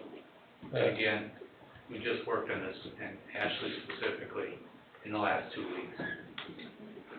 I completely get your concern though, because you feel like that it's B3 now, and any overlay is gonna affect the value of it based on the value of the zoning that goes with it. Yeah, correct, yeah. It was like I said before, it was an investment, and obviously B3 is worth more than B2, you know, so that's what I'm looking at, you know, so. And I'm sure the other people are too, right, you know, so. If it does get passed, what's the compensation then? If you're gonna take something away from us, then we should be compensated. Now, right now, if you wanted to sell it, you could market it as a B3 use Right, yeah. rather than. Even though I don't conform, but like I said, it would take a combination of properties to conform legally without going through all the hoops to get it passed. You know, the square footage and the frontage and that, it would take combination, but still, it's available there. Yeah, I mean, it's, with, not knowing what a hypothetical use would be for it, though, it's hard to gauge, but I get it. If you wanted, let's say you guys all got together, you wanted to list it with somebody, and Right. you marketed it as 3 units, but together for a B3 use, you want to be able to do that. Right, Yeah, it's like the guy who wanted to build next to Bugaboos. The ordinance changed before they came in, or something along those lines with the old town administrator. He now fell below the new square footage, even though his property is B3. Theoretically, if he buys scooter shooters, buys Nagy's, then he could, and or could possibly have an option of being 40,000 plus square feet, and then do that automotive repair shop like they wanted. right, And or you 3 guys could do that. right. Yeah, I understand it. So it's just something for the town to think about. Are you gonna deny, or is that your intent to deny all of that, you know, that's possible that could go in there? I think the 2 most famous words in the world, Todd, it depends. Probably, right? It depends on the B3 use. Right, so. Well, I also want to point out that there's only 13, well, per our zoning ordinance, there's only 13 additional allowed uses from B2 to B3. So there's not a huge take.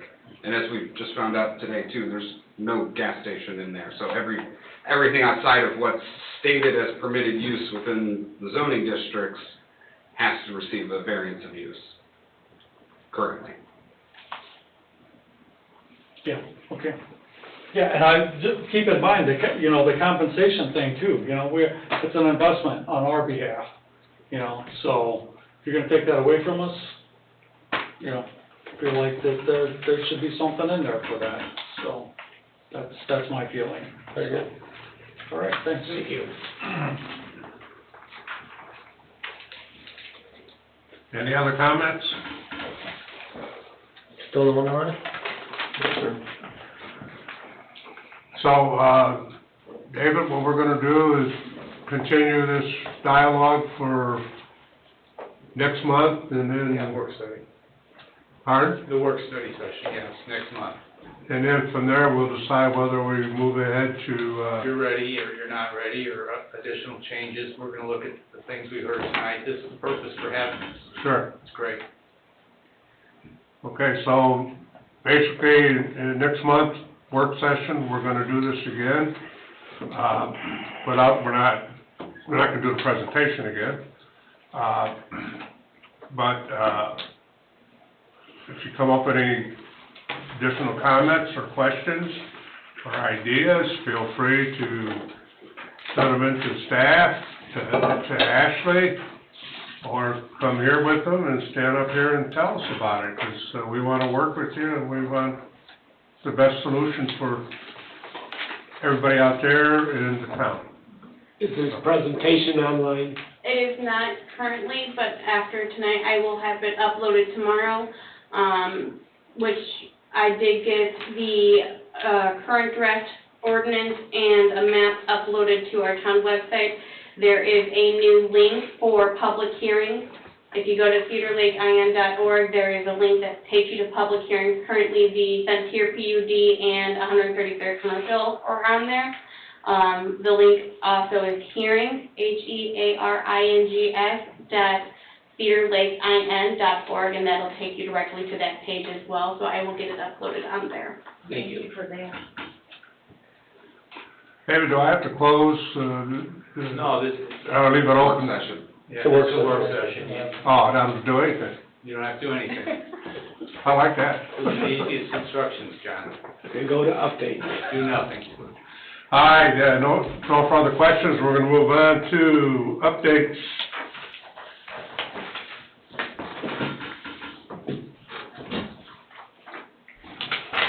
Item number 1, building regulations and fee amendments. Still under review? I think I've stated this at a previous meeting, but I wouldn't expect this closer until July. Right. This 133rd corridor and a couple other projects have taken priority. Number 2, Hanover Community School Corp., performance letter of credit expires May 24th, 2023.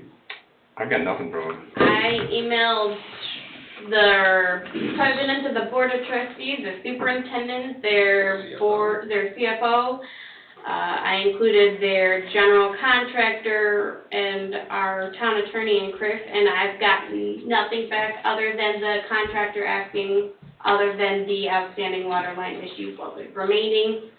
Asked Don told me, I got it back to him, and I've heard nothing since, so I will, if I don't have a extension by that meeting, I will have this on your agenda as an action item for potentially pulling. And we'll have enough time after that meeting? 7 days. We should be good. Should be good, okay. Sounds good. Perez, performance letter of credit expires June 14th, 2023. Last I talked to him, he was looking at extending. I gave him a call a week or so ago to let him know, get that letter in. That way we can have it before the expiration comes up. I haven't heard back, so I'll give him another call this week just to touch base with him. Yeah, shake his tree again, okay. Number 4, Cedar Lake Storage, public performance letter. Letter of credit expires July 1st, 2023. Nothing from them yet. We'll reach back out with them. They don't have a whole lot to finish, so I hope they can get it done by that date. Number 5, Beacon Point, all these Beacon Points combined to one, or? No. 6 and 7 can, but 5 is separate. 5 is Unit 2 rotating performance into maintenance That was lumped together with Unit 1 punch list, so they're working on that right now. So I hope things will be done by July 28th, but we will monitor moving forward. Okay, and then, Unit 1? Beacon Points, yeah, Unit 1A and 2 are coming to the end of their maintenance letter of credit phase. We got our 4-month reminder on Monday, so the final inspections on that subdivision for Public Works and then from our team above ground will take place probably in the next couple weeks. We'll forward any punch list on to Schillings and they'll correct it and we'll be done with those 2 units. Okay, Rose Garden Estates, Unit 3, performance letter of credit expires August 22nd, 2023. Nothing. They have a full punch list for above ground items. Underground for units 2 and 3 have not been initiated yet because we still don't have as-built on any of that yet. Have they finished the phase 1 punch list? Nope. That is all part of our giant 17 pages? 17 pages? 17 pages, 85 field items, and several as-built outstanding items for Unit 1. Good thing we got $9 million other dollars. On Rose Garden, that much stuff still? Holy smokes. How much is being held on this performance? All 3 units are close to $9 million. So this is included within the 9 million? Yeah, nothing's been reduced. Okay. They're all 3 at full freight right now. Okay. Their stock's doing good. Yeah. Rose Garden. All right, we had public comment before, is there any other public comment? Mr. Chairman, I want to do public comment as a resident, not as a planning commission member, please. Certainly, Mr. I know it seems odd, but I want to look at the board. I want to make a few statements. Todd, I do with it. Thank you. Few things. I suppose I don't need a microphone, but I will state my name and record for the address. John Foreman, 12745 Parish Avenue, Cedar Lake, Indiana. Life is about relationships. Guys, I've served on this planning commission for 16 years. As you may or may not have heard, last night, I've been a competitive guy, played a lot of basketball with this guy, many other guys in our town. Moved back to our town because of relationships. You know, I was raised here, and I love this town. And last night, I lost the game. I'll be back. But that's all life is when you die, is relationships. And I gotta tell you, the Hampton Times newspaper, the tabloid that they are, is disgraceful. But I did want to just say a few things. Deceitful. It's an adjective. Guilty of or involving deceit. Deceiving and misleading others. Scoundrel. A dishonest or unscrupulous person. A rogue. Untruthful. Saying or consisting of something that is false or incorrect. And defamation. Abusive attack on a person's character or good name. A false accusation or an offense. Mr. Parker, this is for you. You made 3 accusations about me. I'm trying to keep calm. I won't be crazy. I won't be irate. I won't point fingers. I won't scream. I won't cut in front of anyone else's time. It's going to take 2 minutes. I got accused of plans about South Shore. It's false. I've been thinking of a developer buying the monastery Friary so that the trees next to my house wouldn't be cut down. You were pointing at me. You had a black hat on that night, and it is what it is. I had a lot of psychology classes in college. I understand it. And then finally, knowing about the zoning off the top of my head on the Brunt Farm when we had this discussion, and then Bob chimed in. That happened in 2007 with the older plan commission. You and I have since conversed on that. The 3rd accusation. And all I want to say is those things being made, the Rose Garden Estates that we talked about, Chuck Becker voted yes for it. He ran on, doesn't want our MRT. Greg Parker voted yes on it in whenever it was, 19. At the July 17th, 2019 meeting, John Foreman voted no. I understand it's a... You told me I voted no? No, you and I both did, okay. So, my whole point of this is, not in my backyard. I know it, in some people's case, and yours, Mr. Parker, is not my front yard. But Bob, Martin Luther King. In the end, we will remember not the words of our enemies, but the silence of our friends. And a lot of dirty politics were played, but I took the high road. I didn't go there. A lot of people in Cedar Lake were hoodwinked by what took place. I'm proud of the way I ran my campaign, and I took money from no one, including I bought those billboards that are on US 41, out of my pocket, reserved them, And when I decided to team up with the incumbents, I paid for them because I felt bad putting my picture and my ugly face on both billboards. So I forgive you, I forgive anyone who played like that. I want to continue to live here, make this place cool. This property we stand on, I thought what would be awesome, create some PUD, somehow figure out a way to get additional land, we dropped a 30-foot drop from Morris down to here. We could easily do an underground parking garage with some private-public partnership money, make this a livable, or not livable, but a place where people could visit, where people in the future planning commission should think like this. People could visit, they could park their car, they could walk around. The parking garage is hidden, it's essentially underground. It serves the police, fire, and hopefully someday a new public works building, whack this facility, and really make something of this area. There's many, older homes that with proper dollar amounts, they can be purchased with proper TIF funds, et cetera. We gotta think bigger than we have ever before to keep this community being as close as we are to Chicago, nice forever, not let it get taken over later on. Big picture thinking must take place, continue to take place. I don't know if I'll be on this board next year. I just want to make those few comments to all of you. Relationships are what life's about, so thank you for your time, and that's all I've got. Thank you, John. Thank you. John, I'm worried about you. I think you need to get some help. Forgive me, Craig. You made 3 accusations. Sorry. No. We're not gonna carry that on in here. Thank you. Any other comments? If not, meeting's adjourned. Thanks.